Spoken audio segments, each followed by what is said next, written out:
church the second time on a Sunday afternoon. We're going to have to practice very hard to not say good morning to one another, which is what I find usually happens if we come back to the church after lunchtime, as we're still in good morning mode.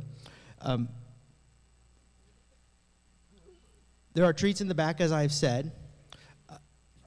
Welcome, Dr. Hamm, for coming. He was a professor that I had in seminary. Wouldn't you also know that he was the general minister and president and has filled a variety of roles on the pastoral level and in the administrative level. And I asked him here today to speak on the times that we live in and the changes that have happened and the divides between generations and the church's struggles adapting. And I remember when you taught Disciples Church History and Polity, that was a transformational class for me and gave me a helpful lens through which I have come to see the world. And I thought it would be good for that perspective and that vantage point to be brought here to Northwood. And so without any further ado, I'll turn it over to you, Dr. Hamm.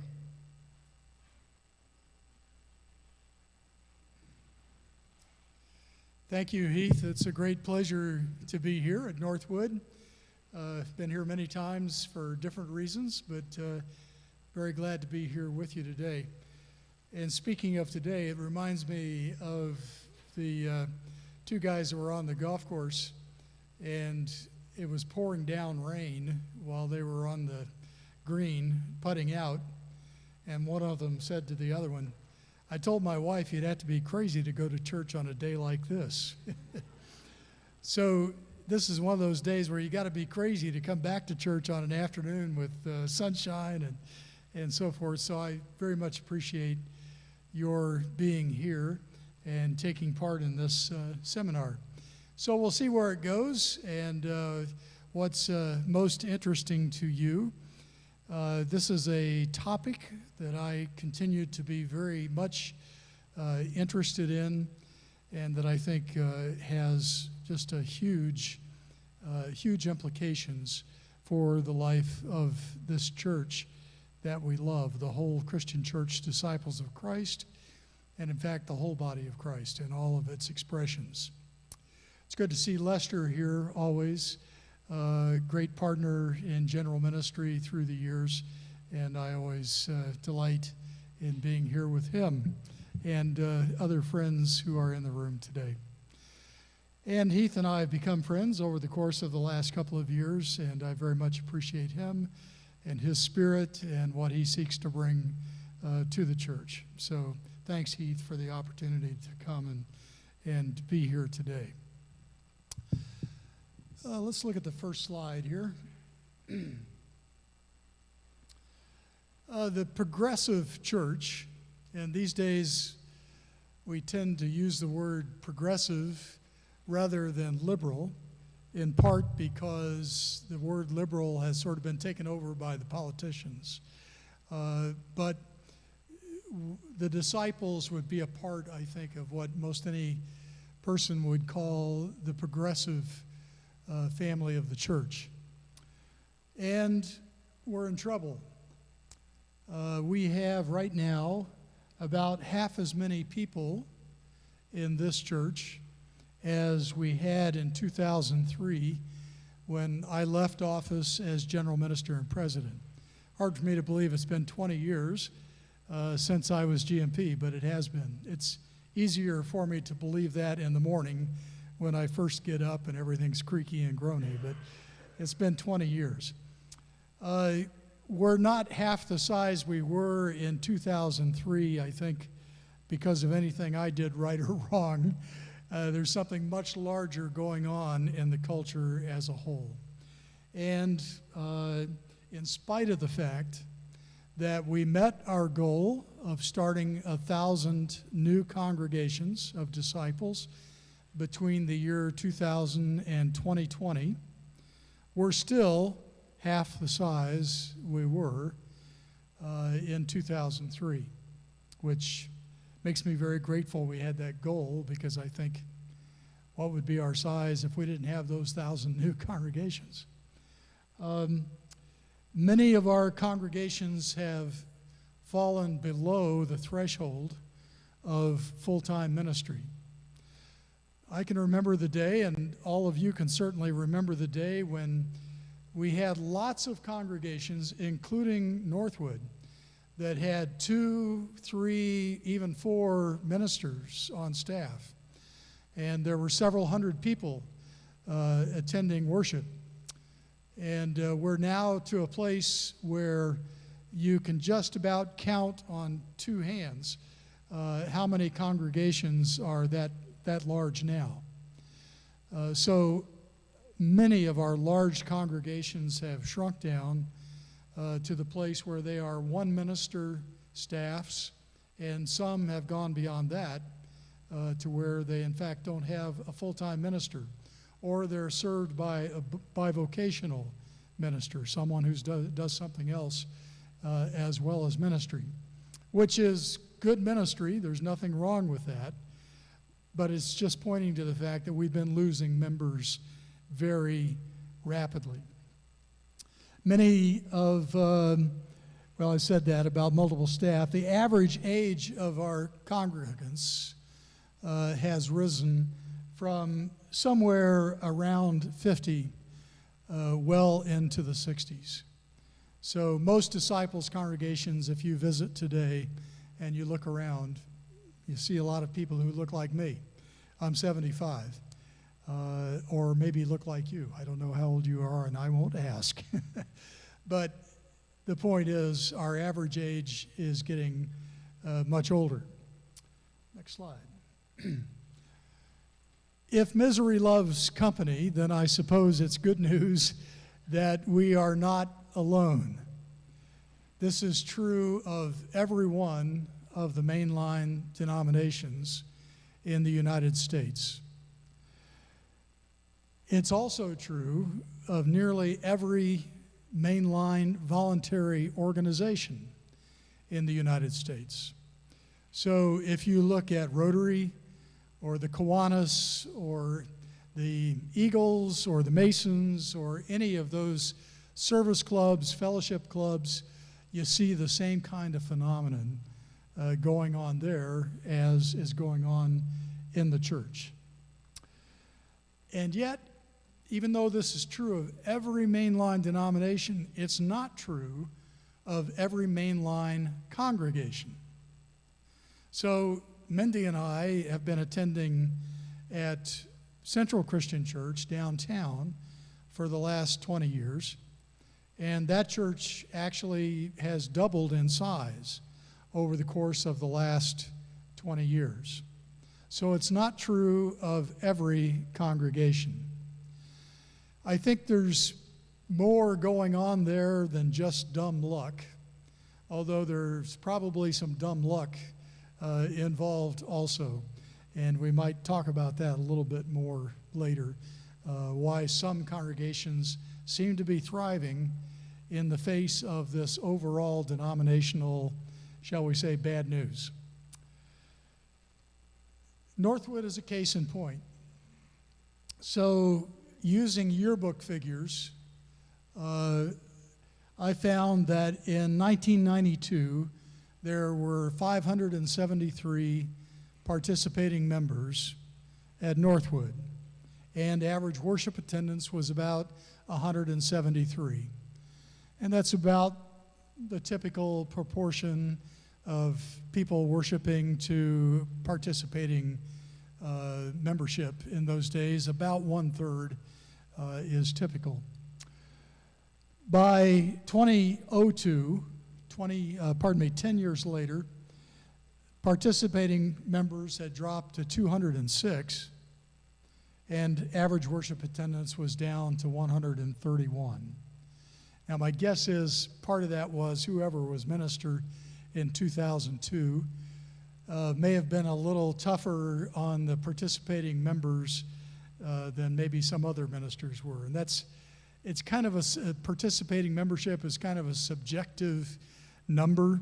Worship attendance is not so subjective. They're either there or they're not. If you count them, you know how many people showed up for worship. Participating membership, though, some ministers want to make that only those who are really regularly engaged and so forth.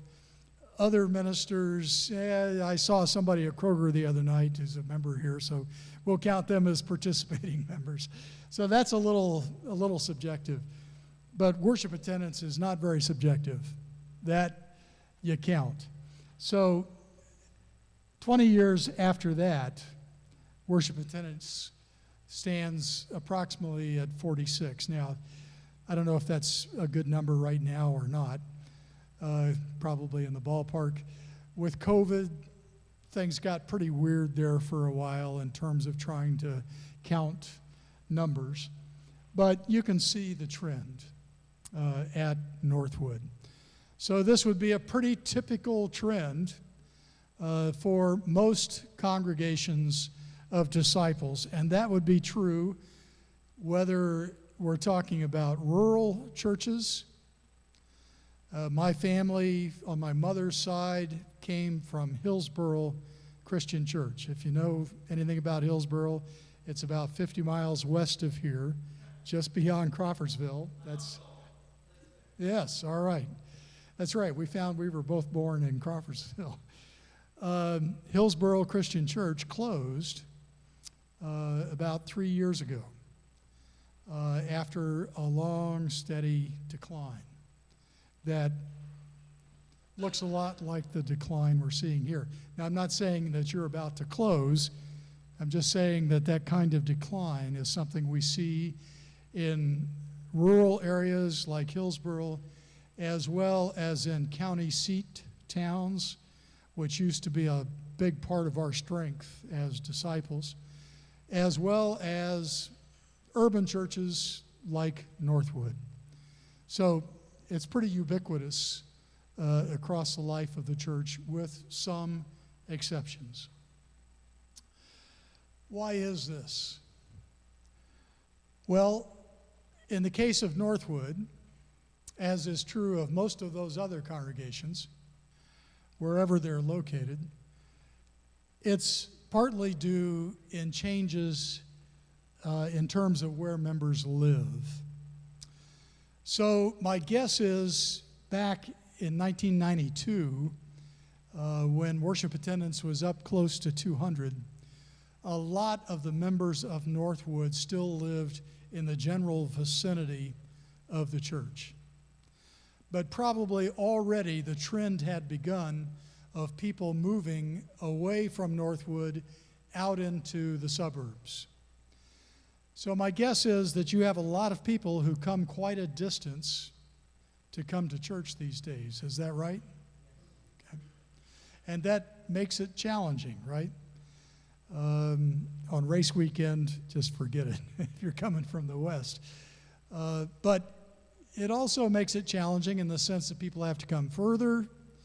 It's more challenging to have night meetings because people don't want to be out that late, or they don't feel comfortable driving after dark.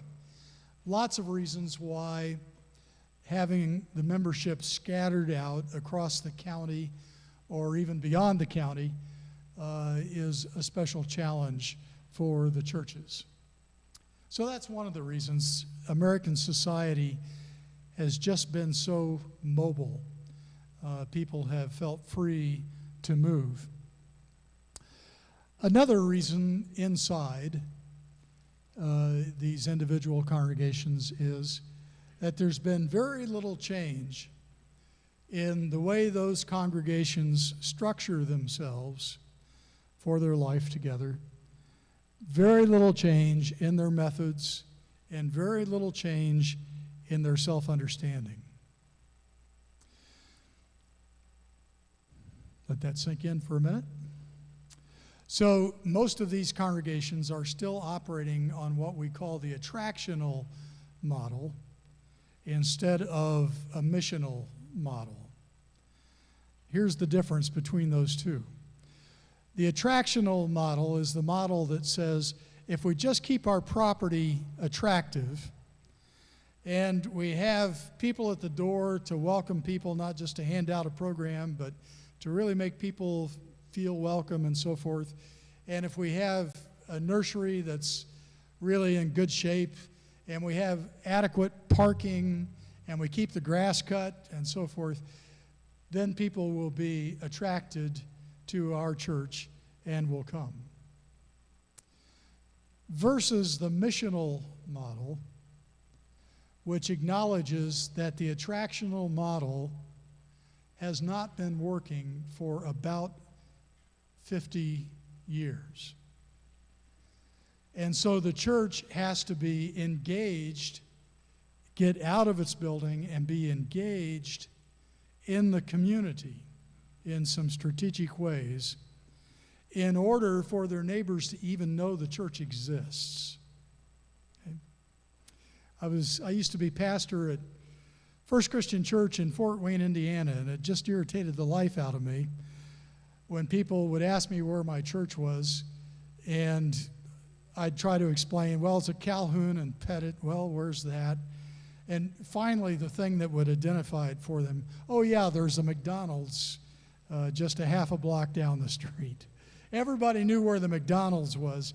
Nobody knew where First Christian Church was unless they went there, even though it was a very attractive property and well cared for. So it's not enough to hope that people will come and see you, because we no longer live in a churched culture, right? We now live in an unchurched culture.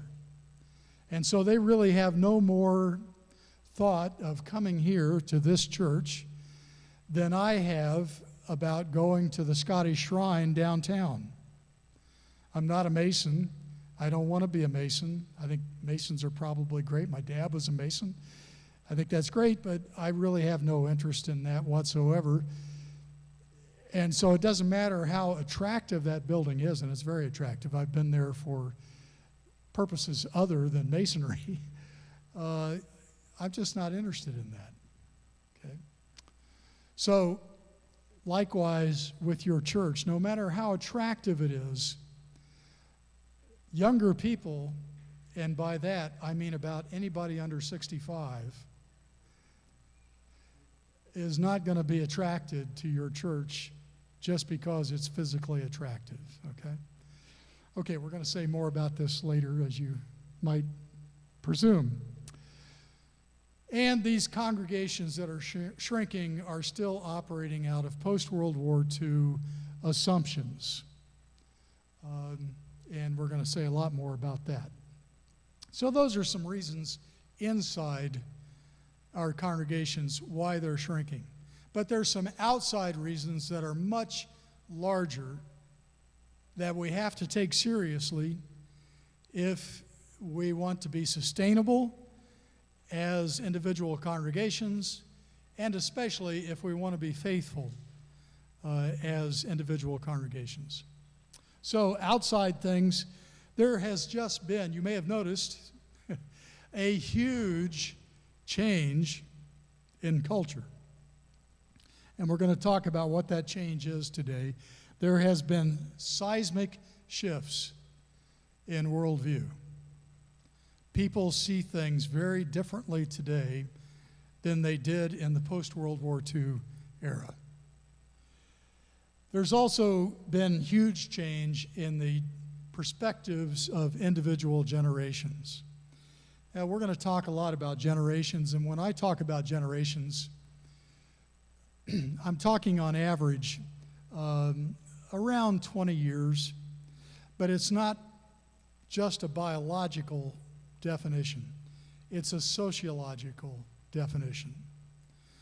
So one generation differs from another, not just because they're different ages, but because they experience the world differently than the generation before them did.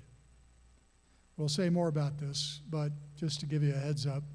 So when we use the word generation, we're not talking just biological, we're also talking what you might call a sociological definition of generation. We also are experiencing huge reaction right now to all of that change that's been going on in the world.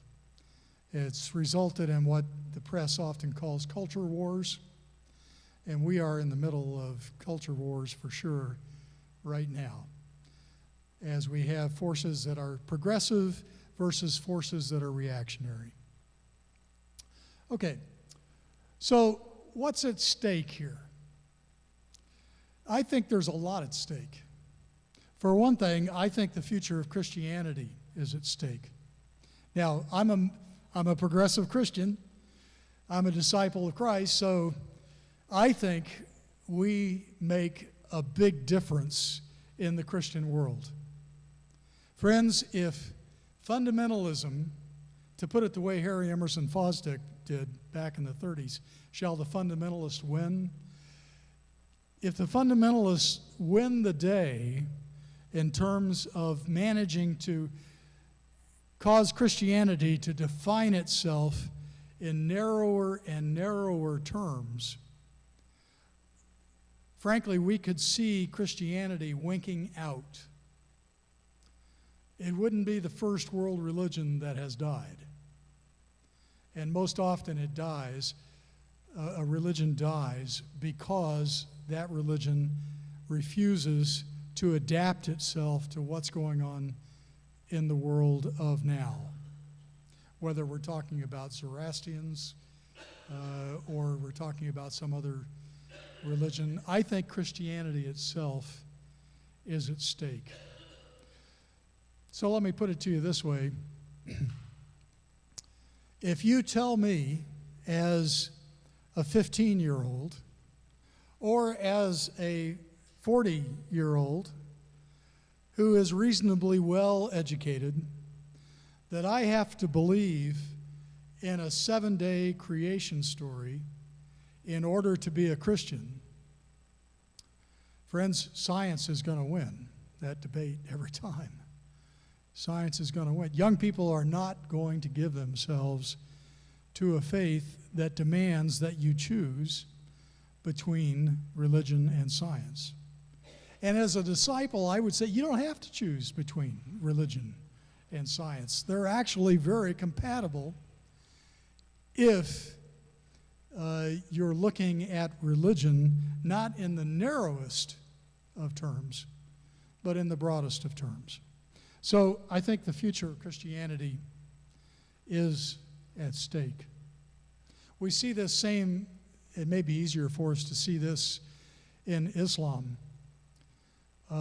We've all seen the destruction caused in the world by very fundamentalist Muslims, especially those in Saudi Arabia who were behind the bombings of 9/11 and who are behind ISIS and all of these other phenomenon that we've seen growing in recent years.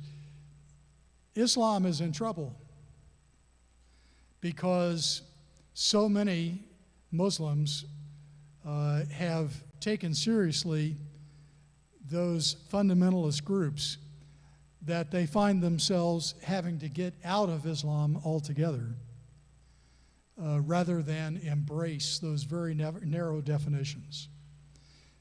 And there are countries where if you can't embrace the narrow definition, which is the official definition for that particular nation, you can be arrested or persecuted.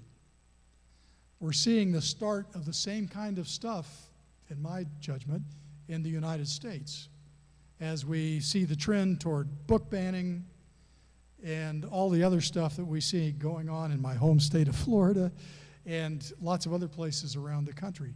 There's a lot at stake in whether or not progressive Christianity is able to reproduce itself and to thrive in this current world.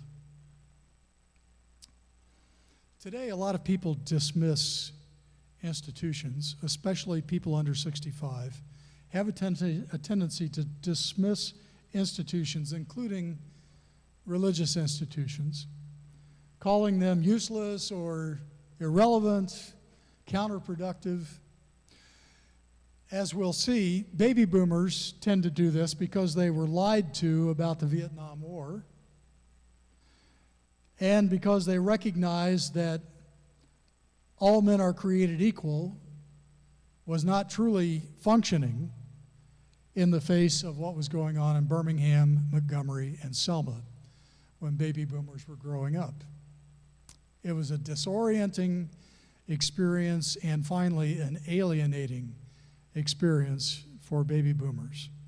Now, I'm a boomer, barely, but I am a boomer. I was one of those that did not get the memo. I didn't know I was supposed to leave the church and forsake all institutional life.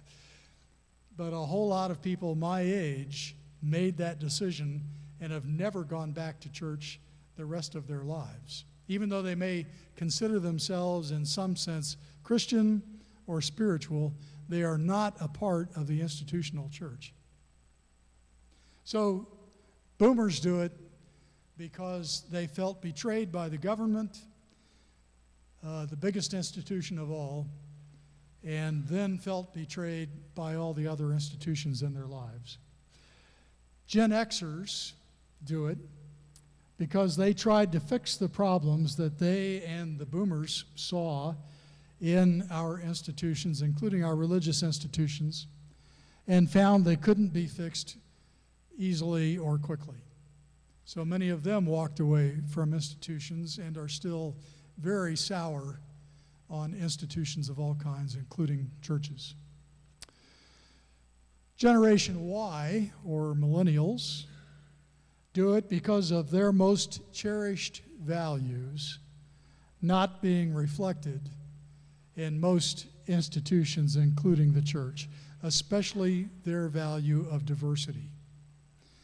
So as soon as a millennial walks into a church and sees that it's not race-friendly, it's not ethnicity-friendly, it's not sexual orientation-friendly, any of that, the millennial, typical millennial, is out of there because diversity is one of the things that they value the most in human life.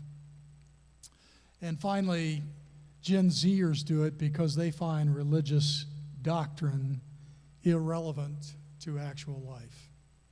They would be probably the quickest to say, 7-day creation story, literally? I don't think so. I don't think so. So, institutions have been having a rough time for the last 50 years.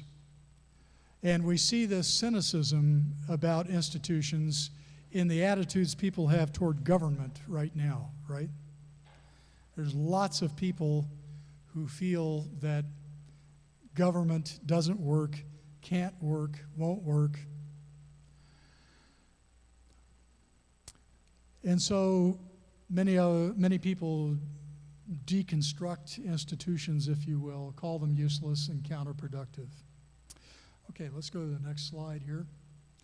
And institutions are hard to change. We have to admit that. Well, of course they're hard to change.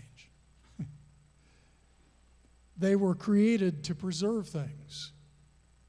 In that sense, institutions are pretty effective because they do preserve certain things. Things which are valuable to the people who have created or amended the institution over the years. Things which get expressed in particular forms and practices. As preservers of values, institutions are supposed to be hard to change. We make them hard to change. It's the same reason why in Congress, if you want to pass a simple bill, you do it with 51% of the vote. But if you want to change the Constitution, that's a whole other process, because then you're talking about the fundamental values of the government, and those are hard to change. You got to have 2/3, you got to have the states involved, and so forth. So we expect institutions to be hard to change. As we used to sing in seminary, like a mighty tortoise moves the church of God. The church is not quick to change, and in many ways that's good. But it works against us when it comes to adapting ourselves to changes in the culture. And they shouldn't be impossible to change. So I submit to you that writing off all institutions as useless is as wrong-headed as blindly trusting institutions. Blindly trusting assumes the best will emerge without effort. The best will naturally become real, which is totally naive rather than faithful. Institutions require nurture and care and development. Next slide, yeah. A couple of examples of naivete that we see with us right now. The free market will naturally take care of all imbalances. Friends, there's no such thing as a free market, right? There has to be regulation or you're immediately into monopolies and collusion, and you have to go through the whole cycle of reform, again, of the economic system. Or trickle-down economics will naturally bring prosperity to all. That's an idea that's 40 years old now and has not borne fruit in 40 years. My friend, may rest in peace, Clark Williamson, had a definition of trickle-down economics, which was my favorite, which is, if you want the birds to have more food, feed the horses more grain. Meditate on that for a bit. It sounds like Clark, doesn't it, if you knew Clark? Okay. Next slide. The bottom line is, we need institutions. They can be useful tools. And we should neither dismiss them as useless nor trust them blindly. You can't trust them blindly because, as John Calvin said back in the 16th century, to paraphrase, we can't completely trust anything human, including our tools, and institutions are tools. You can't totally trust them, and yet you need tools. You need institutions. But they require nurture, care, and constant transformation. They're not like, well, they are in a sense like a top that you wind up and it spins and spins and spins, but eventually it spins down and falls over. You have to keep inputting energy into a top in order for it to work, and that's much the way it is with institutions. And for the church, this means they require effective, active leadership from both clergy and laity.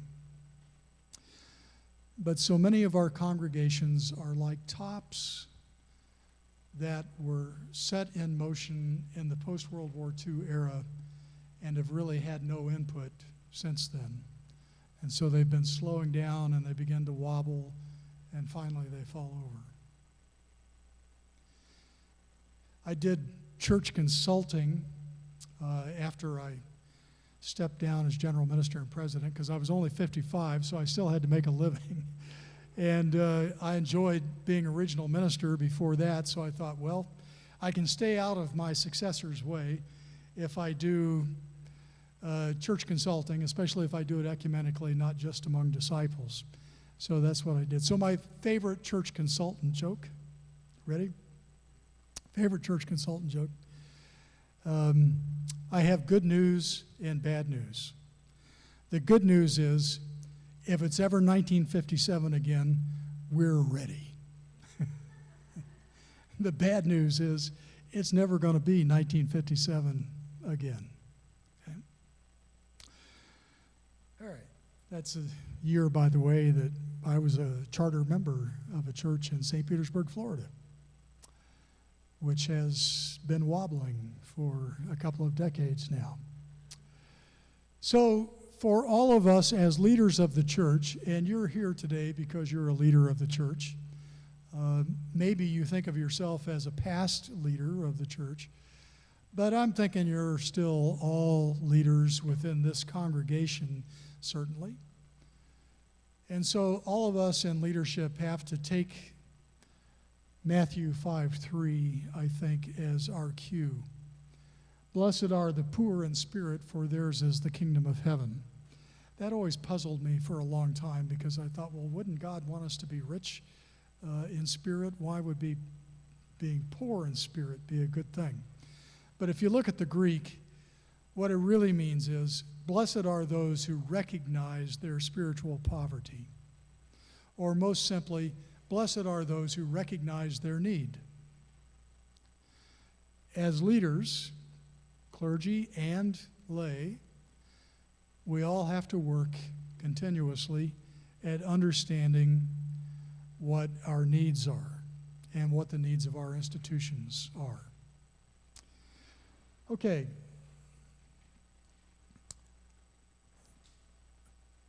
It really comes down in many ways to the question, is a particular congregation interested in the mission for which it was created, or has it reached a point where it's interested in its own survival?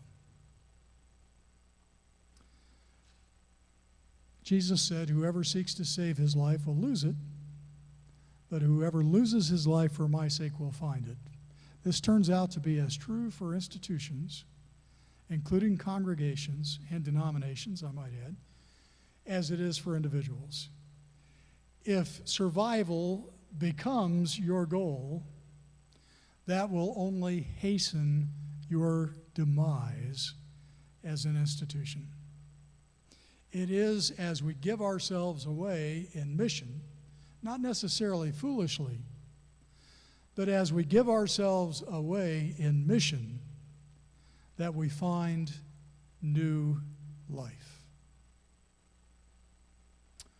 Paradoxically, it's one of the great paradoxes of the New Testament.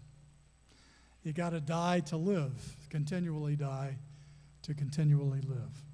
Okay. Let me stop there because I've been preaching here for about 20 minutes, and I apologize for that. Probably more than 20 minutes. Yeah.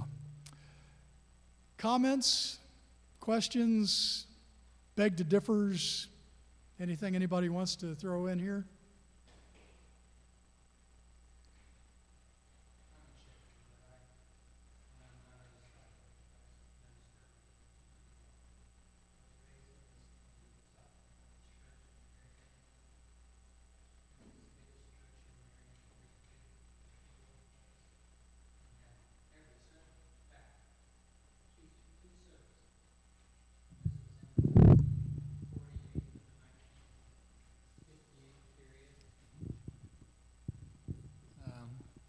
That church is gone, and the people in it have scattered. And my feeling is that what's missing is the camaraderie and the love that we had for each other, and we took care of each other.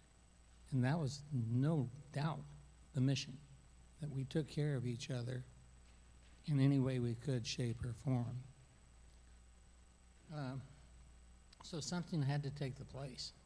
With the younger people, they drifted into all kinds of what I would call wild substitutions, of replacing a sacred spot with an unsacred spot. And it happens every day. It's not only happened in churches, it happens in industry, it happens in medicine. And I fought the fight for 53 years of my patients being called clients instead of patients.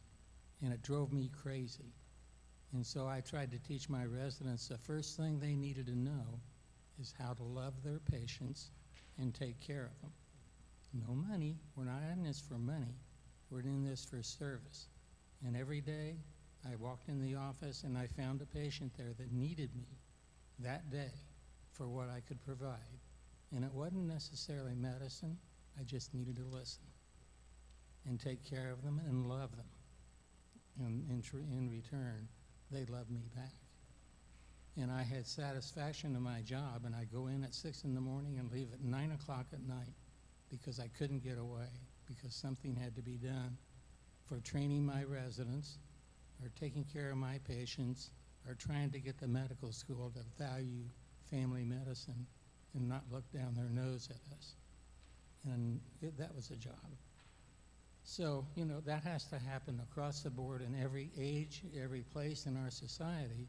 That has to come up. Service is the issue. And I think that if you do that, we'll fill it up.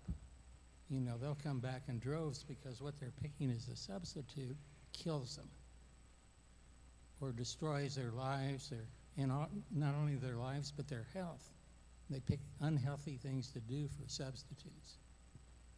So I've been fighting this for 50-some years, and I need help. Thank you. That's a great illustration there. If you missed the first part of that, he grew up in the church in Marion, Indiana, the Christian Church Disciples of Christ there, which was a cathedral church that is now gone. Much like what we were talking about earlier, so many churches that were high and mighty that are now struggling or gone altogether. And the problem, as he sees it as a physician, is that young people give themselves to negative forces in the absence of the church reaching out to them. And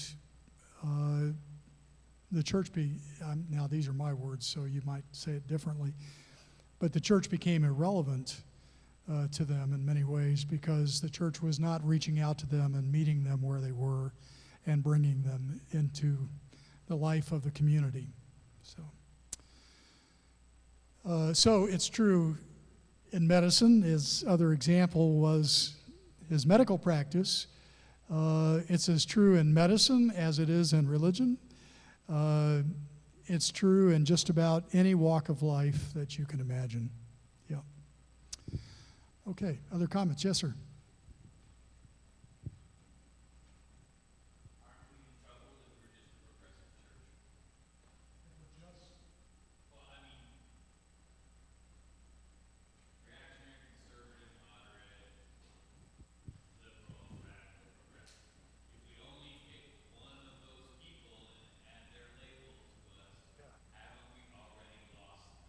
Yeah, that's good.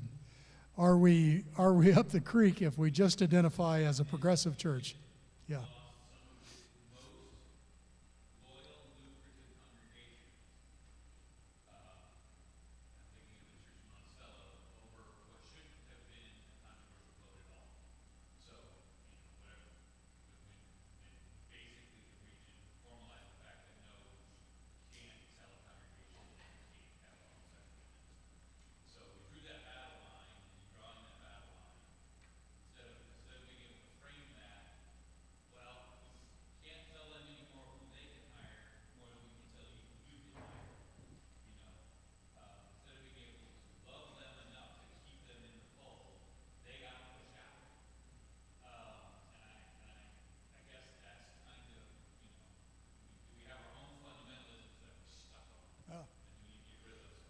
Yeah, that's a good way to put it, I'd say. If we are simply ideologically progressive, then we're digging ourselves a pretty good hole. We disciples pride ourselves on being inclusive and being diverse. And that diversity really gets tested as it's getting tested in the nation as a whole right now, really. Can we embrace people who have a different point of view or different opinion about important issues? Can we continue to enfold them in our community and to love them and to be loved by them? Or are we going to be constantly drawing hard lines and saying, you're out? It's a great question. I think for me the answer is no, we can't do that. Or we are just digging ourselves a hole.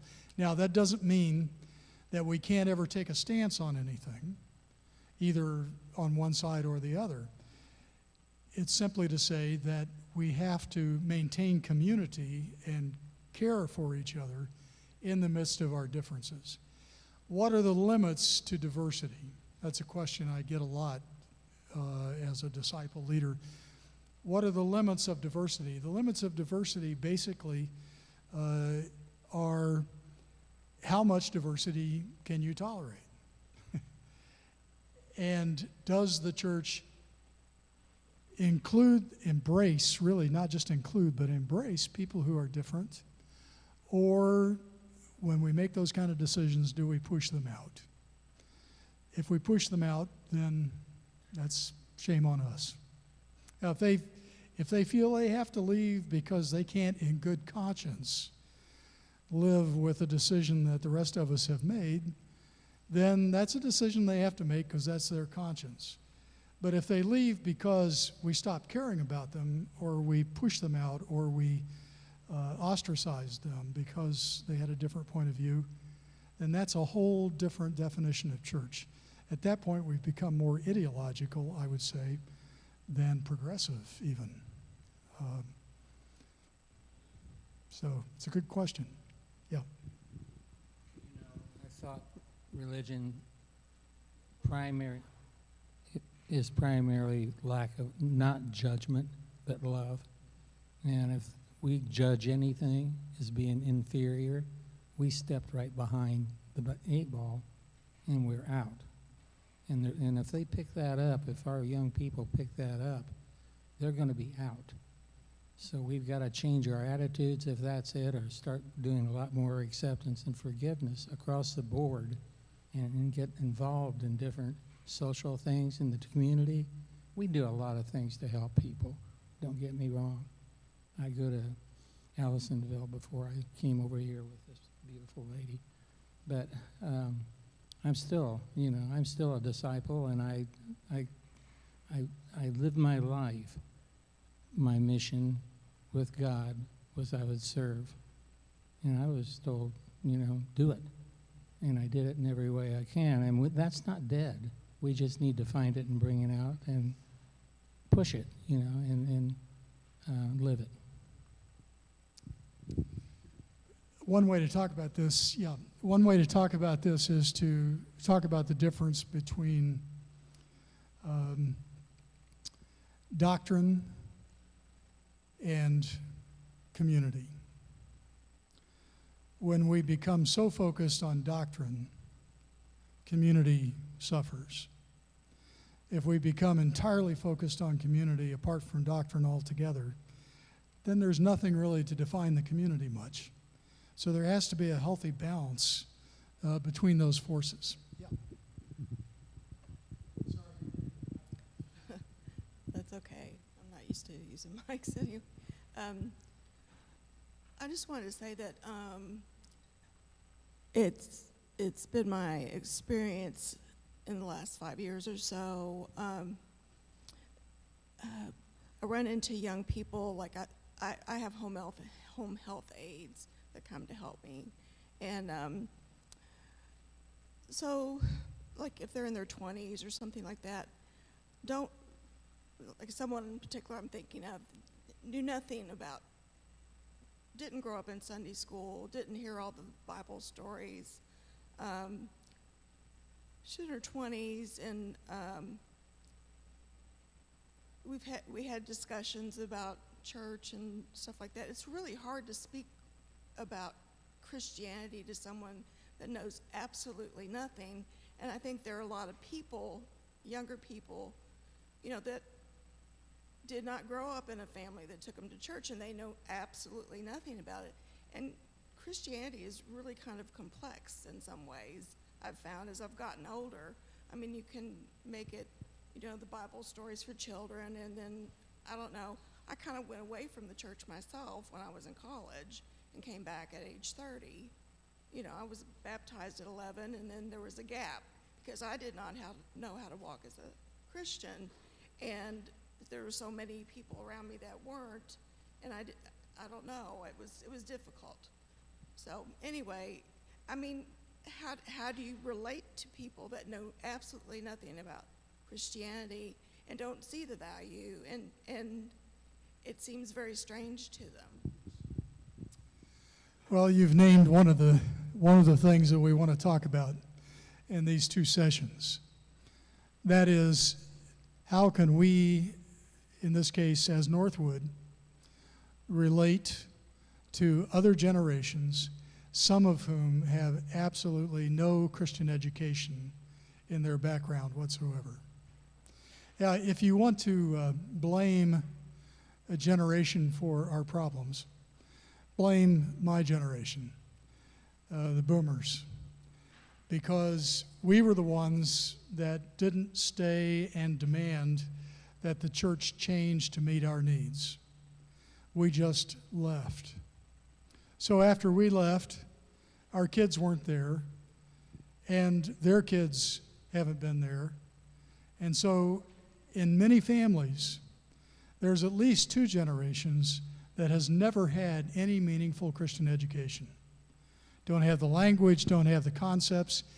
And in the meantime, the culture, which imperfectly, but in many ways did carry the message of Christianity or some understanding of what Christianity is, the culture no longer does that.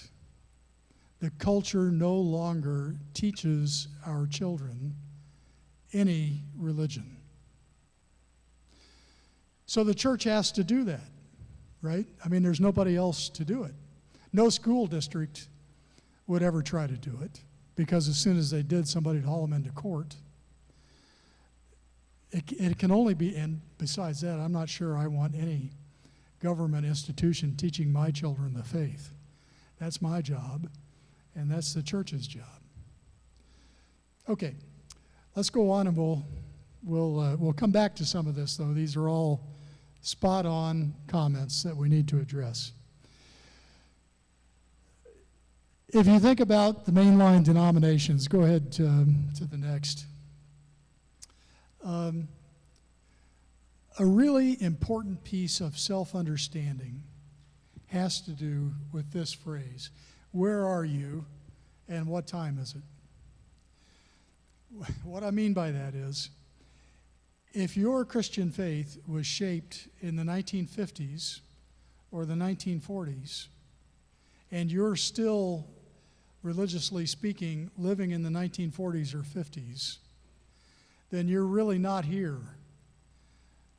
religiously speaking. You're back there. You really need to have a faith that functions in the 2020s rather than in the 1950s. You with me there?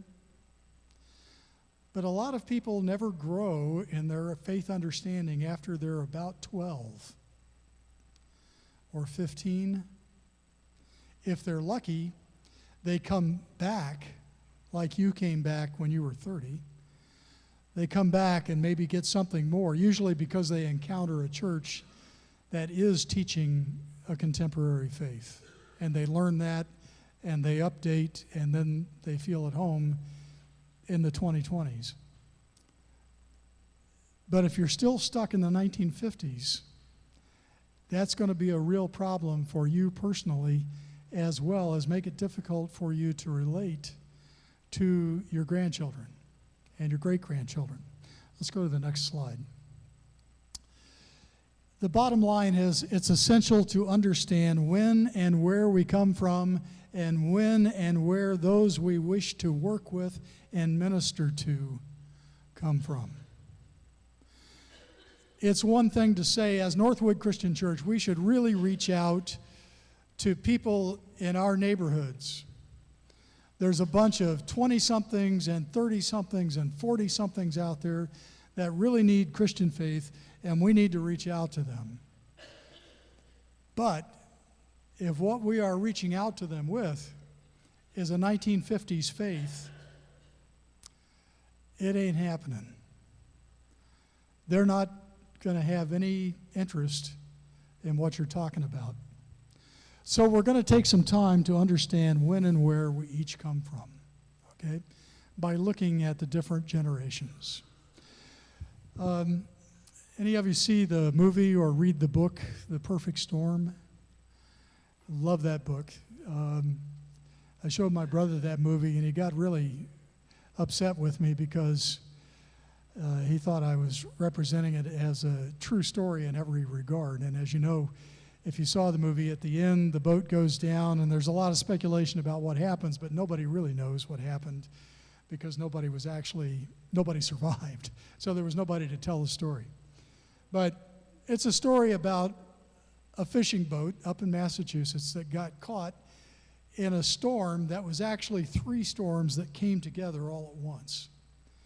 And if you read about that storm,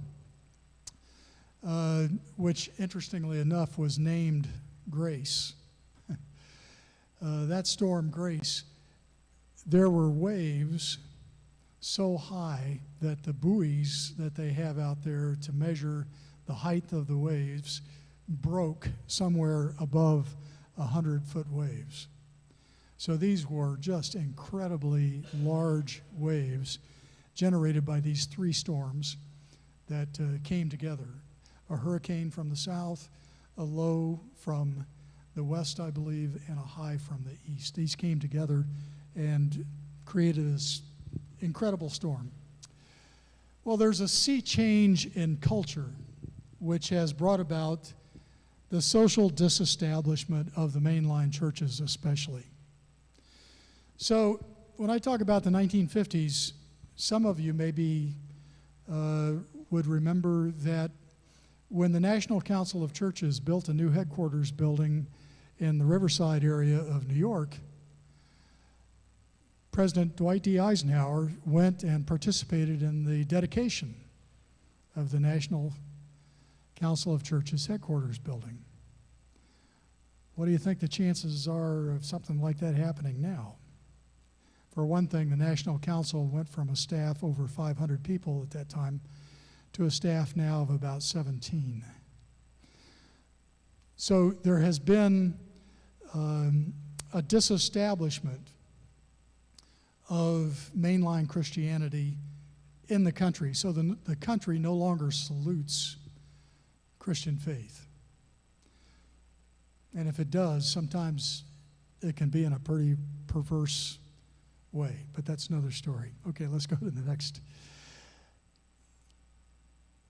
Another reason for this perfect storm is the obsolete nature of the organizational forms used by most of these mainline churches. We'll say more about that. And the resulting anxiety in these churches, which has turned so many of us inward toward maintenance and survival rather than mission. So somewhere around the early 1970s in a lot of disciples' congregations, the adults started looking around and said, hey, wait a minute, where are the youth? We used to have a big youth group in this church. Where did they go? And they suddenly start studying themselves and realize there's hardly anybody that actually participates in the life of this congregation who's under 25. And 10 years later, there's hardly anybody in this church that participates that's under the age of 35. And 10 years later, there's hardly anybody in this church who participates who's under the age of 45. And so on. And as congregations begin to realize what's happening, collective anxiety grows. And anxiety really is an enemy in institutional life. When you get really anxious, that's when you tighten your grip on things and you get really concerned about survival. What happens when you get really concerned about survival? Not talking about sustainability, I'm talking about survival. What happens? You choke the life right out of that institution. Go back to Matthew 5:3, whoever seeks to save their life will lose it. We've been seeing a lot of that go on in the face of this perfect storm. Okay? Next slide. I've been talking about mainline denominations. Here are the 8 denominations that are generally considered the mainline denominations in the United States. The American Baptist Convention, not the Southern Baptist, but the American Baptist. Christian Church Disciples of Christ, the Episcopal Church, Evangelical Lutheran Church of America, Presbyterian Church USA, Reformed Church of America, United Church of Christ, and the United Methodist Church. Most of these churches represent mergers that took place somewhere back in the 20th or even the 19th century. These are called mainline for a couple of reasons. One reason is because a journalist in Philadelphia noted that these were the brands of congregations that were located on the main line of the railroad track that goes into Philadelphia. Okay, that's where the term mainline maybe came from. But the philosophical background of this is that these were the denominations who were formative leaders of American culture until about 1950. And you look at the disciples and figure, well, we just came together as a group, as a movement in 1832, so the nation started in 1776. How could we have been formative? Well, we were formative from the time we began to get together.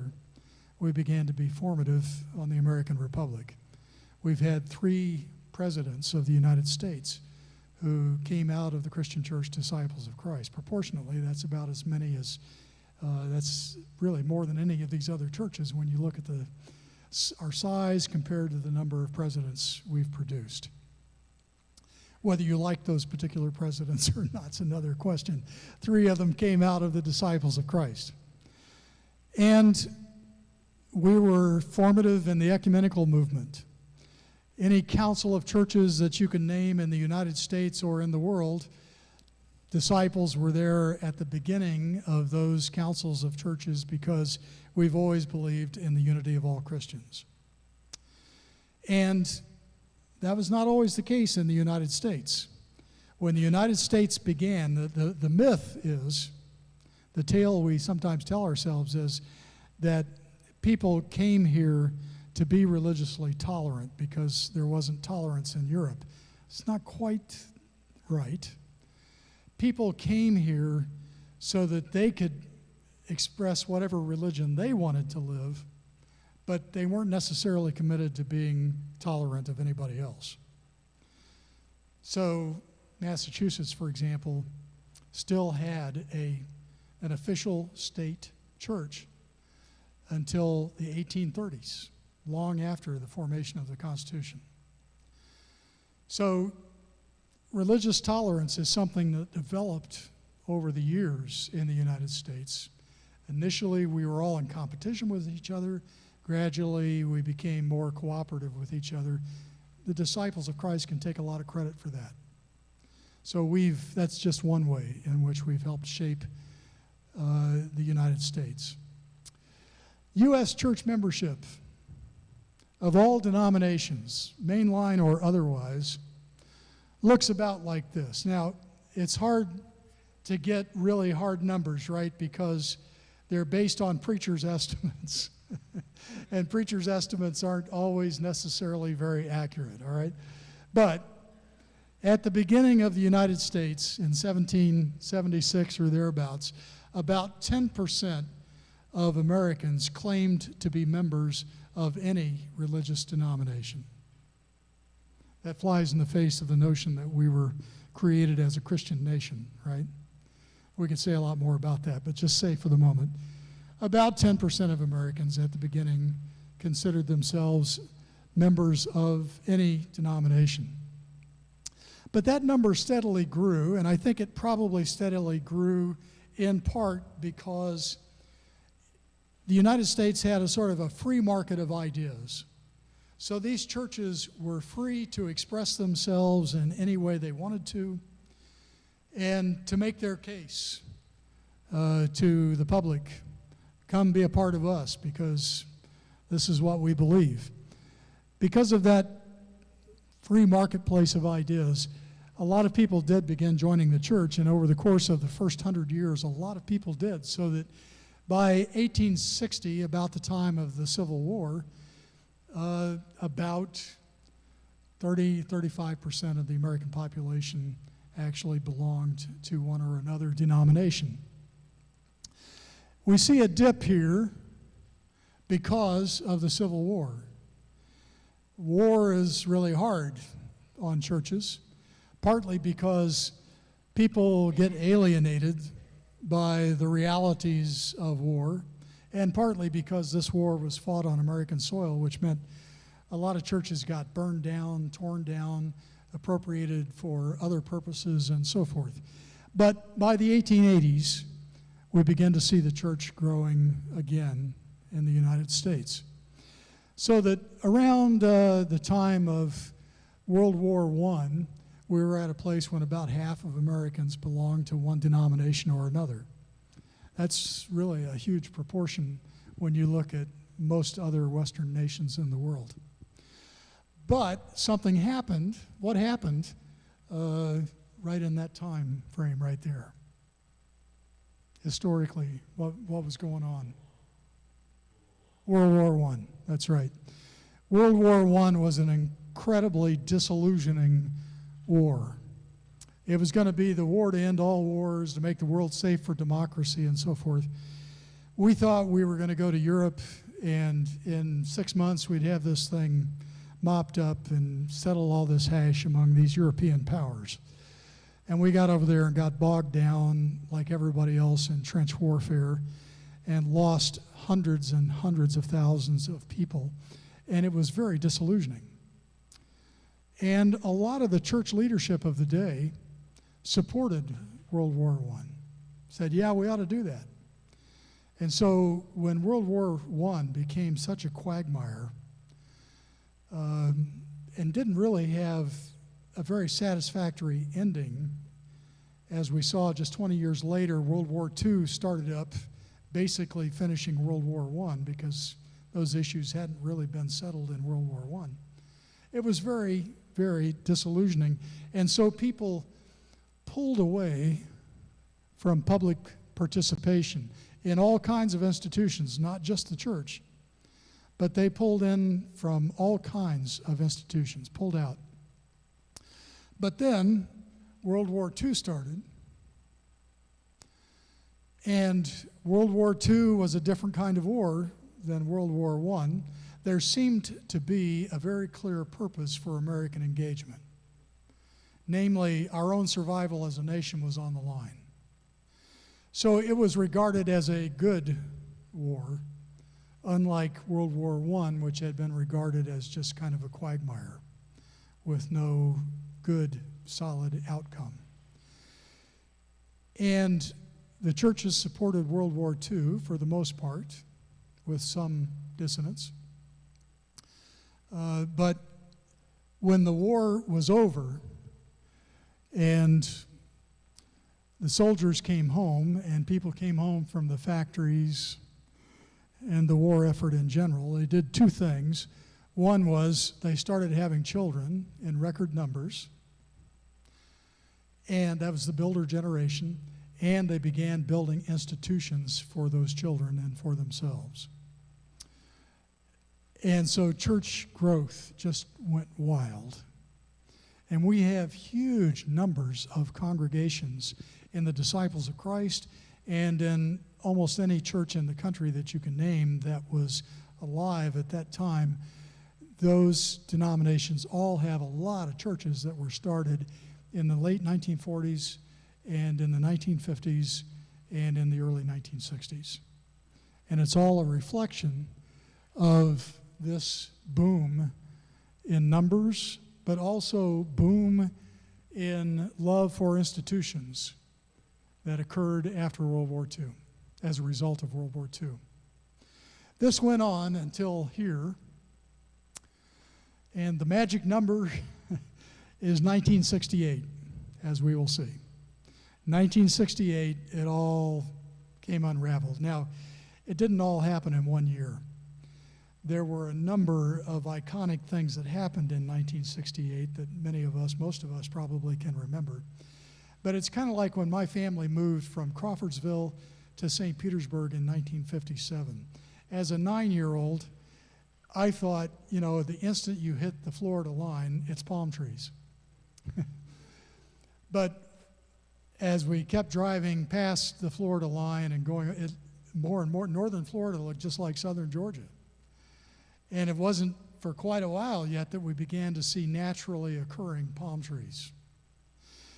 So these things don't, it's kind of like that. These things don't happen overnight. It's not like a switch goes on. There's a transition period. So it didn't all happen in 1968, but that's kind of the iconic year because so much happened then. Some people would say 1964 was the year because that's when the Beatles came to the United States. Or they might name some other significant social event that really changed the culture. But 1968 is the year I like as sort of the iconic year of change. So, go back to that slide one more time. Ever since 1968, this is what participation in church life has looked like in the United States.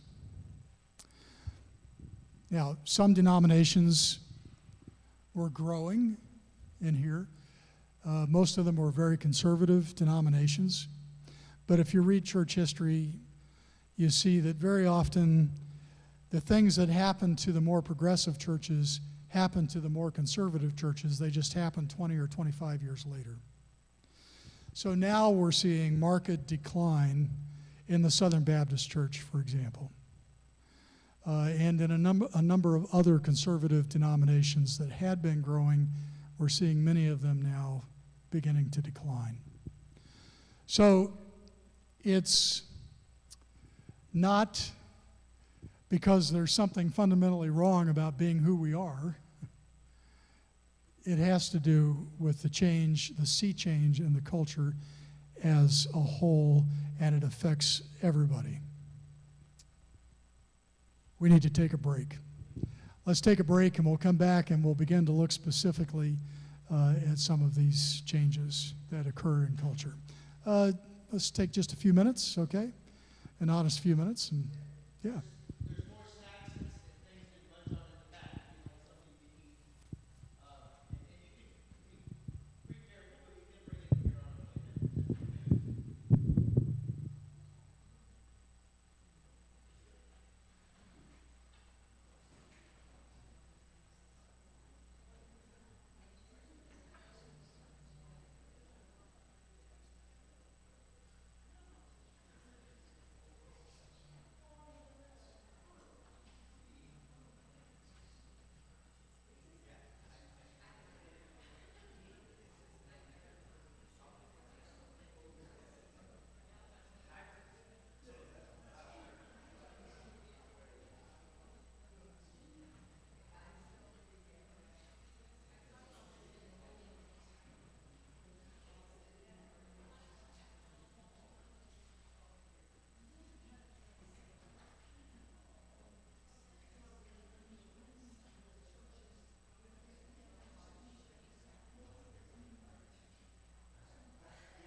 Janet just said that as a prison chaplain, she sees her congregation grow.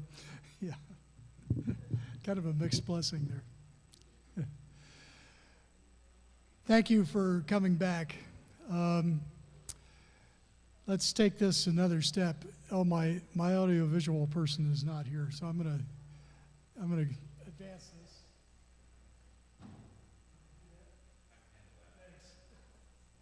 I'm not sure what his switch looks like. So the question, of course, is how did it come to this? How did we get to this place where Christianity, in terms of numbers, is declining in the United States? Well, young people left our churches beginning in the mid-1960s as part of a new anti-institutionalism. I alluded to this before. Two of the major causes for this were the Vietnam War experience, in the sense that millions of Americans served in the military in Vietnam. And the government kept talking about this as a fight for freedom. But the more you learned about the government of South Vietnam, the more you realized that this was not really a struggle for freedom in the usual understanding of that word, not really a struggle for democracy. This was really an attempt to hold communism at bay, which was a different reason. But the administration, and that happened to be headed at the height of that war by a disciple, Lyndon B. Johnson, and I really prefer to remember Johnson for his anti-poverty programs and for his anti-racism rather than for his war policies, with which I vehemently disagreed as I was a college student in those days. But the Johnson administration could never give a straight answer about why we were sending troops to Vietnam. And the American public got onto that after a while, after we watched the body counts every night over dinner and so forth. And we got up to where we had 500,000 people on the ground in Vietnam. That was 1968. And the war was still going badly, and there was still no good explanation as to what we were trying to do there. So that all just went south. And it was very alienating, especially to those who fought in that war, because when they came home, you remember they were rejected by the American public because they had been the ones fighting that very unpopular war. At least we learned something in that. We've treated our veterans since the Vietnam War much better than we did our veterans of Vietnam. Due to no fault of their own, they were fighting a war that was not popular. But this was all very disillusioning to young people, and I'm talking about people who were early boomers. And in a sense, early boomers never got over that. A lot of the people that you saw on January 6th at the Capitol were people who were still angry about those things, even though they couldn't identify maybe that as the reason for their being there. That was the beginning of their alienation from institutions in general, and especially from the government. But also there was the obvious hypocrisy in American life of the treatment of African Americans and other indigenous people. So we saw on television what was going on in places like Selma and Montgomery. We didn't see so much on television what was also going on in Chicago, although it was also happening in the north as well as the south, but most notably it went on in the south. And that was alienating as people began to suspect that something was rotten. All of that together alienated young people so that they began to turn their backs on institutions. These were the same young people who had proudly worn their scout uniforms just 5 years before, and within 5 years young people didn't want to be caught dead in a Boy Scout uniform or a uniform of any kind. And Scout participation took a nosedive, like all other institutions in the United States, when it came to young people. There were still older people in the institutions, but younger people left in droves. So it wasn't just the church, it was all the institutions. And our congregations didn't really respond to this very well. What we said was, well, they'll get over it, and in 10 years they'll have their own children, and they'll wonder what they're going to do with their kids, and they'll come back to get Christian education for their kids, and so this will all sort itself out. Didn't happen. For the most part, boomers never came back to the church in the numbers that they left. Some did, but most never really came back to the church. The world changed. The church didn't. Okay. So this 1968 year is, I think, the pivotal year in American history that's relevant to our conversation today. Next slide.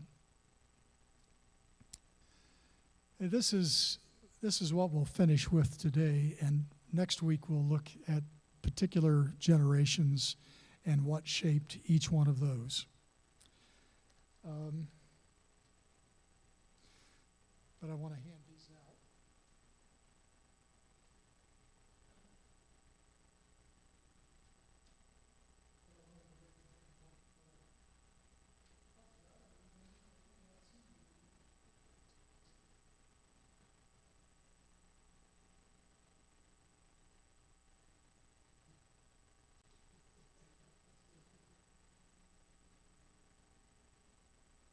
So if you go to the side that says modern versus postmodern culture,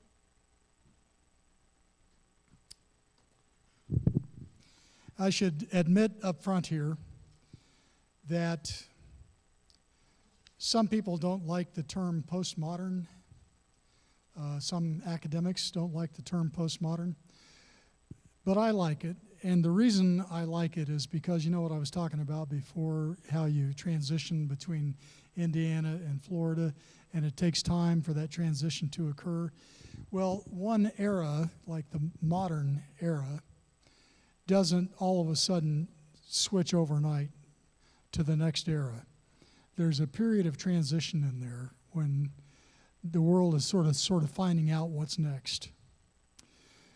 And 1968, I would say, was definitely the beginning of the end of the modern era. But I like the term postmodern because we can't really say what the next era is. It may be another 50 years before we know how to name that time, the post-1968 time.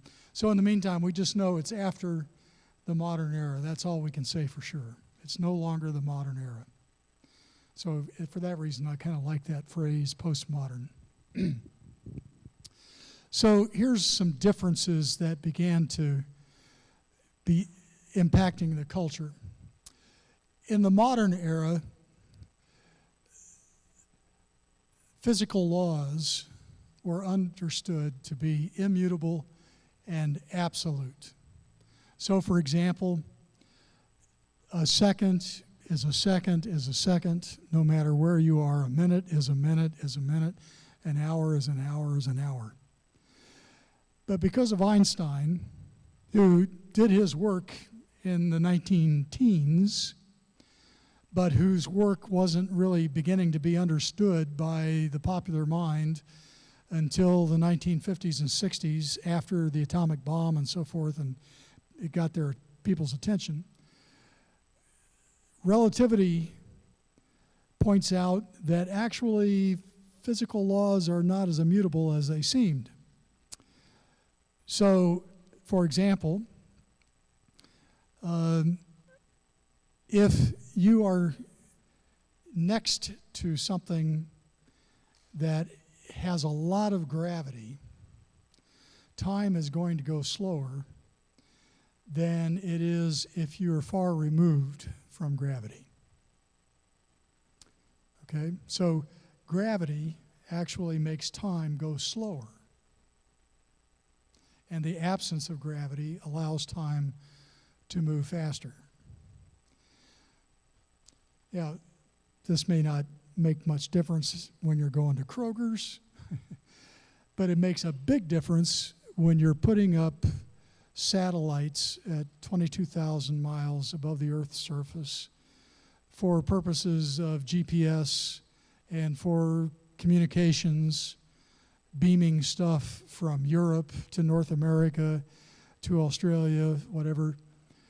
That's a significant enough distance that this effect can be seen, so that the timing of those satellites at 22,000 miles has to be adjusted to match time as it occurs on the surface of the planet. Those adjustments are being made constantly. If they're not, then communication breaks down. Okay? So a minute at 22,000 miles above the Earth's surface is different than a minute on the Earth's surface. Like I say, that doesn't make much difference on a trip to the grocery, but it makes a huge difference if you were thinking that the world was full of absolutes that were the same every place in the universe at the same time. It just opens the door on an idea that was foreign to the modern mind. In the modern era, things were regarded linear. We saw things in linear ways and symmetrical. To put it another way, we like to have our ducks in a row. And we felt uncomfortable when our ducks got out of a row. We wanted things to be contained and in a row. But in the postmodern world, things are nonlinear, they're asymmetrical, and there are many foci. So if you could talk about the modern worldview as one like a target, where there's a bullseye in the middle, and then there's rings around that bullseye, and you're either closer or farther from that one focal point in the center. But in the postmodern world, things tend to be seen in terms of lots of different foci, some larger or smaller than others, and they're all interconnected. All of them are interconnected in a matrix. So you can see this in the business world as it's moved to more postmodern models. It used to be that there would be a headquarters in a single nation, and then there would be, if you will, satellite expressions of that corporation everywhere else. But all the communication came to the hub and then back out to the satellites. But now corporations are organized as matrices. And information flows in all kinds of ways between all of those different nubs and hubs. You following me here? Okay. And by the way, that's a pretty good description of the internet. The internet is not a place where there's a central hub and everything flows in and out of a central hub. In the internet, everything is connected to everything else. And there's lots of different foci.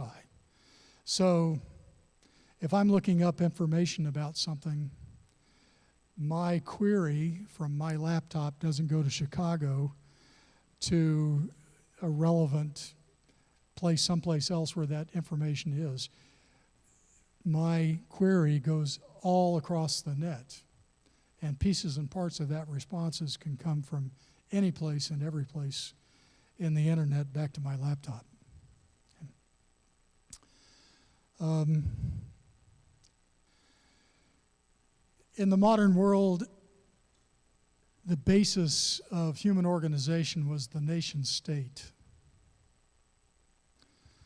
And so in World War I and World War II and all the wars before that, typically we saw nation states fighting against each other and nation states rising or falling. But in the postmodern world, largely because of satellites and because of the internet. There are at least 4 major organizing centers for human life. One still is nation states. Nation states are still important. But there's ethnic groups. Watch what's going on right now in the Ukraine, where ethnic Ukrainians are fighting against Russians who are trying to claim that Ukraine is really a part of Russia, and the Ukrainians say, no way, brother, no way, we're different. Or you look at a country like Yugoslavia, which a strongman was able to hold together as one country for a long time. But as soon as Tito, the strongman, died, it immediately shattered into all the various ethnic groups that have resulted in the new nations that we know of, places like Serbia and so forth. Mass communication. So it used to be that communication was done pretty much one-to-one, and then it was done by newspapers, so it was one to many.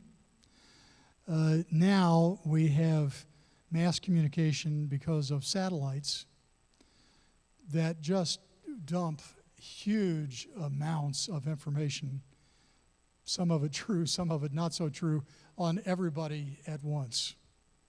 And it has a tremendous impact on how the world operates, right? So right now, due to mass communication, Target stores have seen a dip in their stock because a lot of people who are anti-gay resented the fact that they had merchandise that supported Pride Week, gay pride kinds of merchandise. And so a lot of people have stopped buying at Target. On the other hand, Walmart is advertising the heck out of their gay pride apparel and other paraphernalia this week because they're trying to get some of Target's customers to become Walmart customers instead. There's a million other examples that we could all come up with about how mass communication shaped the way we do life. And finally, the fourth factor is the market. So in the modern era, there was the London Stock Exchange and there was the New York Stock Exchange. And those were the 2 big stock exchanges in the world. But with satellites, then we had the rise of the Tokyo Stock Exchange and the Singapore Stock Exchange and a number of other stock exchanges. And so the way things operate today, through mass communication, word about some market force might start in London, but then whatever happens in London is heard and responded to by New York, and then is heard and responded to by Tokyo and Singapore, and back around the horn to Tokyo or to London again. So much of what goes on in the world today is economically determined by these markets. So you want to know why you're paying more for gas right now? It's because the world market for oil is being manipulated by oil producers. Some of them are companies with which we are familiar, but right now OPEC is meeting and talking about cutting back their production another $1 million barrels of oil a day because they want the price of oil to go back up. It's pretty low right now. Doesn't feel low to us, but it's pretty low in comparison to what we were paying a year or 2 ago. So OPEC is trying to manipulate the market. Has nothing to do with a nation state. Government can't do anything about that. No government can do anything about that. That's a market force. And it's globalized by mass communication and satellites, which are necessary for mass communication. Okay? So that's a huge difference in the world now from back in the time of, say, World War II or even up any time before 1968. 1968 was about the time communication satellites became operative and global communications became effective. In the modern world, authority was granted by office. It was hierarchical. So if you were in a school system, the superintendent was the chief, and then the school principals were below that, and below that were the school teachers, and below that were the lowly students, right? So in 1955, Mr. Mann, that was my principal's name when I was in elementary school, and he looked the part. He's about 6 inches taller than I am now.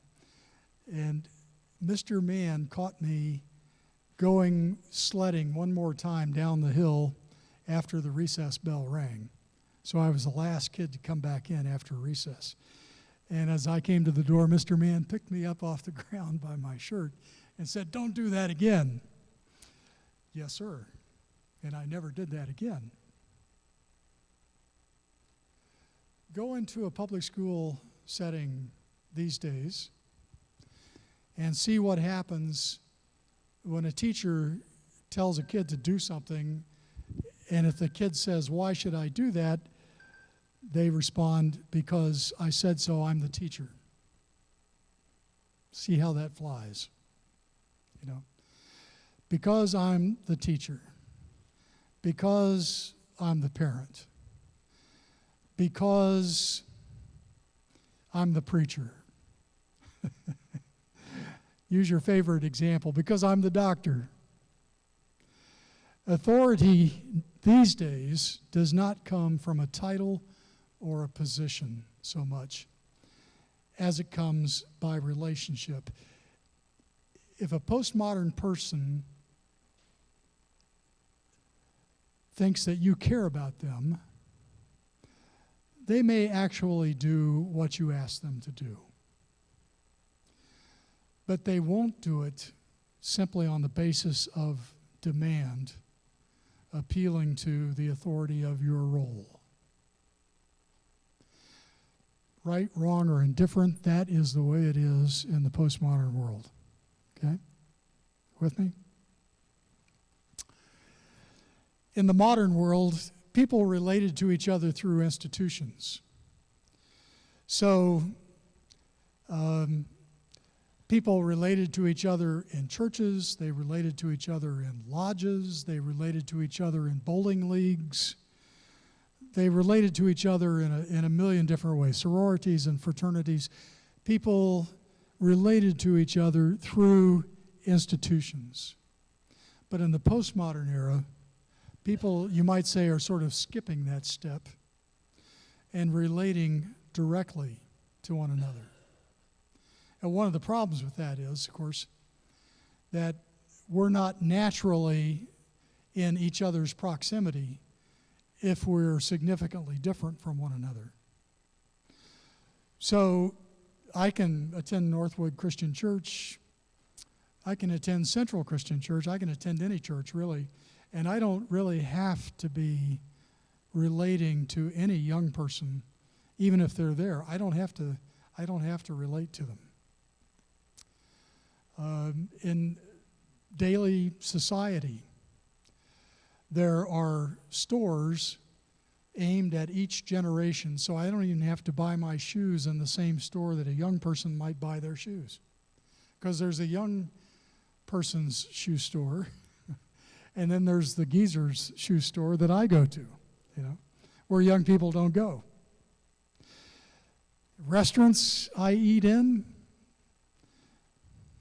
people that eat in the restaurants I eat in mostly look a lot like me. I don't really care to eat in some of those restaurants where younger people eat. Now, sometimes I do it as a sort of a cross-cultural experience or a cross-generational experience because I want to know who these people are and what they're like. But left to my own designs, I probably wouldn't have a conversation with anybody very different from me for months at a time. because I don't have to. We're not put into proximity with each other because we don't relate to each other through organizations that put us together. We relate individually as we choose. In the modern era, there was a broad social consensus. Now, this is a big one for the church. There was a broad social consensus. And that broad social consensus was white Anglo-Saxon Protestant male. White Anglo-Saxon Protestant males ruled the world until 1968. And then we began to see serious cracks in that modern world that were run by white Anglo-Saxon Protestants, males. If you don't believe this, go back and watch an episode of a TV series that showed in the 1950s. And just pay attention to the attitudes and the interactions between men and women, for example. You won't see much interaction between races because there's only one race on television in the 1950s, by and large. But there's a lot of white people on television, so just notice how men and women relate to each other in the 1950s. And you can begin to see the difference in the way people relate to each other now from then. So there was a broad social consensus. Every board, practically, in every institution in America, other than the Women's Club, was peopled by white males. I went to the athletic club downtown when I was GMP, and I thought I'd play racquetball down there to stay in shape, and which I did until I one day ran Robert Welsh into the wall and broke his wrist, and then there went my routine. But anyway, but I went down there, and the thing that amazed me about the athletic club, and you can see the same thing in the Columbia Club, were the pictures of the annual meetings. First of all, there were hundreds of people in these annual meetings. Second thing you noticed was they were all men, and they were all white. Doesn't matter if you were in the Democratic Club, which was the athletic club, or the Columbia Club, which is the Republican Club. Same thing, both places. But as you got to the annual meetings in the 80s and the 90s, and the farther down the road you got, the fewer people appeared in the annual meetings, and the more diversity that began to show up after 1968. Oops, there's a woman. Now there's a woman member in the athletic club. Wow, there's a black person. Maybe that person was working in the kitchen. No, they're actually members. Yeah. And that diversity began to grow in those pictures after 1968. And the white Anglo-Saxon Protestant male grasp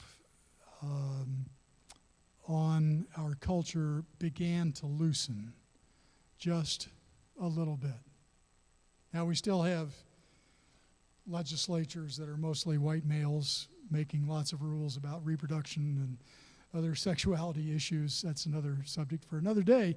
But there's a whole lot more variety of opinion now in the society, and people other than white males are standing up and being heard. Of course, some white males can't stand this, so they just choke people like George Floyd to death. That's an extreme case, but not as unusual as we might like to think. So, broad social consensus. Now there's no single consensus. This is great for justice. Everybody has a voice. Most everybody has a place at the table. So now the church board is not just old white guys or old and young white guys. Now it's everybody who's a member of the organization is at the board table and has a voice and can bring their perspective. Great from the standpoint of justice, but boy, does it make institutional life difficult. Because now, all of a sudden, you've got different opinions that you have to work through to get some kind of consensus to find a way forward. Really hard to do. most of our voluntary institutions are doing a better job of this than the U.S. government is at the moment. But gone is the days of the white male, the hold on society. Now there is no single social consensus, and there are many voices. Communication in the modern era was formal, and it was indirect. So I remember as a pastor, we're about done, so I'll finish up here in 5 minutes. When I was a pastor of Little Eagle Creek Christian Church, I had a woman in my congregation, a couple in my congregation who were about 90 years old. And I went to see them, and their communication was so formal and so indirect that when we were all three sitting there in the front room, but she would refer to him as the Mr., and he would refer to her as the Mrs. I knew there was no way I was ever going to get them to call me Dick as the pastor. That just wasn't in the cards. But communication was formal, and it was indirect. Today, anybody goes up to anybody and says anything they want to say without regard to their position or anything else, right? I mean, there's limits to that, but and those of us who grew up in that time when you showed respect for people because of a category, take offense. I still find it offensive when a 6-year-old I don't know comes up to me and calls me by my first name and asks some question about something that's really none of his business. But that's the postmodern world. No regard for position, no regard for any of that. Communication is informal and direct. By the way, John F. Kennedy had this to a T. When he appeared on television, he was the first political candidate in the United States that really understood what television was. So the people who listened to the Nixon-Kennedy debate on radio most of them thought Nixon had won the debate. But those who watched the debate on television thought Kennedy had won. And that's because Nixon looked uncomfortable in that very direct kind of communication between the two of them on camera. Whereas Kennedy had been schooled, I guess, to understand how television works. So he was cool as a cucumber. So Nixon's sweating, and Kennedy is looking like Kennedy, you know. Okay, finally, in the modern world, progress was considered to be inevitable. Certainly after World War II, everybody thought, boy, the world's just going to get better and better as we figure out every disease and we figure out every problem that's challenging the people of Earth. Eventually, we will have overcome nature, and this will be paradise. Now, the best you can say is, well, progress is possible. Inevitable, not so much. Not so much. So when Martin Luther King said in 1965, 1963, that the moral arc of the universe bends towards justice, everybody could relate to that because everybody thought things were going to get better and better. But when you say that today, it's kind of a hard sell, frankly, to postmoderns because they're not at all sure that the arc of the universe is increasingly or at any pace bending toward justice. So it's an entirely different view of reality. Next week, we're going to talk about individual generations and how this divides out among those different generations and what the implications of that for church life would be. But let me just tease you this way and say, one of the things that the church has to do, I said earlier, was to reach out into the community in a missional model instead of an attractional model. That's because they're not attracted to your reality as you understand it, by and large. They have a different reality. And in order for you to be able to reach them with the gospel, you've got to understand what their reality is and meet them there. Even though it's not your reality, you have to understand it well enough to be able to relate to them in a way that says to them, this person might have something I need to think about. This person might have something I need. This might be a person I would like to relate to and learn from and share with. But if you approach them only on the basis of your own reality,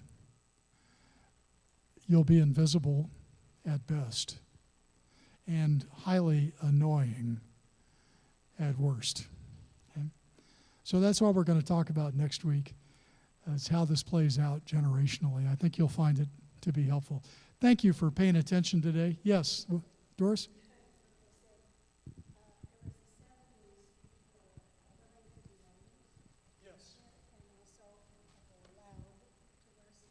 That's right. 70s before women could be elders and the disciples, and before they could wear slacks. If you want to make somebody cry, when I talked to an older disciple woman who was an elder of her church, I asked her what it was like to be the first elder in her congregation. It will bring her to tears because those people were trailblazers, and the rest of us didn't really understand how much grief they took in that process of becoming the first female elder in their congregation, something we take for granted now. Yeah. Thanks, Doris. That's a great example. See you next week. God bless you. Thank you, everyone, for coming.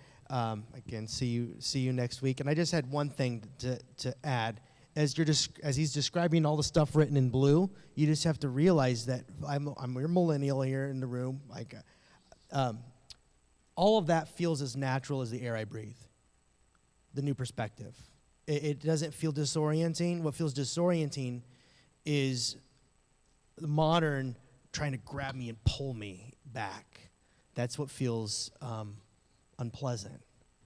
I'm just being candid and honest with you. I guess what we're saying is we can't help it. I didn't ask to have this perspective. I was born into this culture and was given this reality to swim in. So I think back to your trying to change, if you think we're going to like find more people my age and get them to like conform to our agenda, it just isn't going to happen. It can't even, it's even uncomfortable for me as I feel the church trying to, not us specifically, but generally, but sometimes us specifically, hold on to what we could let go. That's all I have to say. And also, we're not here to talk about how bad things are. We have to get through. I say bad. We have to get through the analysis before we can get to some positive plan making. So that's what I want you to know as well.